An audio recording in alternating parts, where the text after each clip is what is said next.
കൈനകരിയിൽ ഗർഭിണിയെ കൊന്നു ആറ്റിൽ തള്ളിയ കേസിൽ രണ്ടാം പ്രതിക്കും വധശിക്ഷ. രണ്ടാം പ്രതി രജനിക്കാണ് ആലപ്പുഴ ജില്ലാ സെഷൻസ് കോടതി ശിക്ഷ വിധിച്ചത്. ഒന്നാം പ്രതി പ്രബീഷിന് കഴിഞ്ഞ ദിവസം വധശിക്ഷ വിധിച്ചിരുന്നു. രഘുനാഥ് നാരായണൻ വിവരങ്ങളുമായി നമുക്കൊപ്പം ചേരുന്നുണ്ട്. രഘു, ഒഡീഷയിൽ മറ്റൊരു മയക്കുമരുന്ന് കേസിലോ മറ്റോ ജയിലിലായിരുന്നു അനിത. എപ്പോഴാണ് ഇവിടേക്ക് എത്തിച്ചത്? അതെ ആര്യ, അതുകൊണ്ടാണ് കഴിഞ്ഞ ദിവസം പ്രബീഷിന്റെ ശിക്ഷ പറഞ്ഞ ദിവസം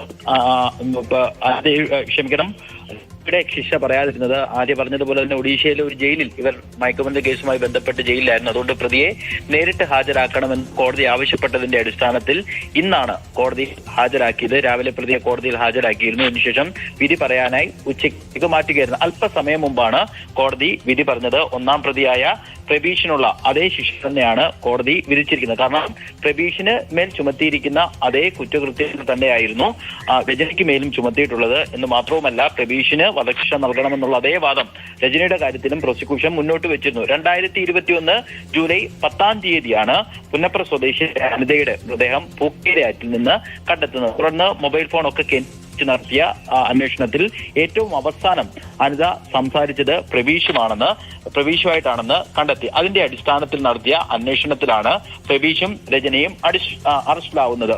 ഈ വിവാഹിതനായ പ്രബീഷ് ഒരേ സമയം വിവാഹിതരായ അനിതയും രജനിയുമായി അടുപ്പത്തിലായിരുന്നു. ഒരു ഘട്ടത്തിൽ അനിത ഗർഭിണിയാവുകയും ഈ കുട്ടിയെ ഒഴിവാക്കണമെന്ന് ആവശ്യപ്പെടുകയും ചെയ്തു. എന്നാൽ അനിത ഇതിന് തയ്യാറായില്ല.